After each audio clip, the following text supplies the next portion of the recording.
Cycle of Things. Rhythm. 3 times Sun Effect. BD0412 from May 12, 1938, taken from book number 9.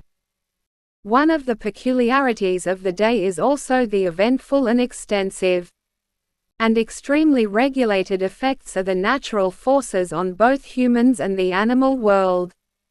It is a cycle of all things predetermined by the divine will as a basis, according to which now each being is always subjected to the same events and everything regulates itself, which would be of great consolation to humans, if they had directed their attention to it only a little. Just as everything in the universe is subject to a certain rhythm, so too all events in life are animated by the same rhythm, so that an unmistakable rule of the eternal Godhead can already be seen from it.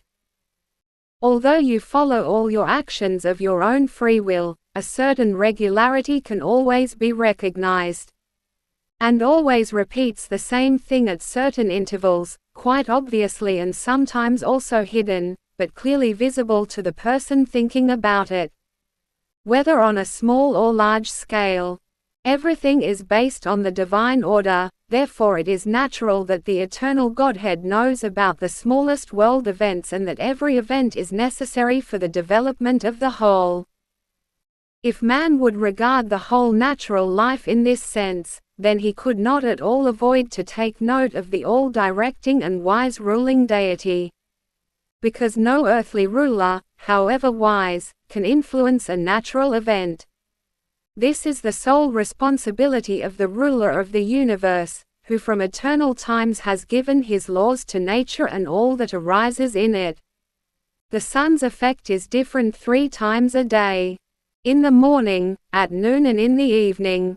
Its power acts on the living beings in a different way each time.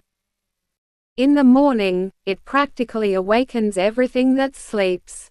It raises leaves and flowers, grasses and stalks and provides them with the strength to go through the daily stage of development, to grow and flourish. At midday the power of the sun is so increased that it has an invigorating effect on all creatures, as long as they are still growing.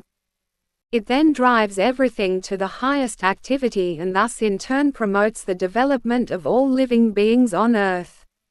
But by evening, its light is already extremely mild, charitably touching everything and of mild luminous and warm power.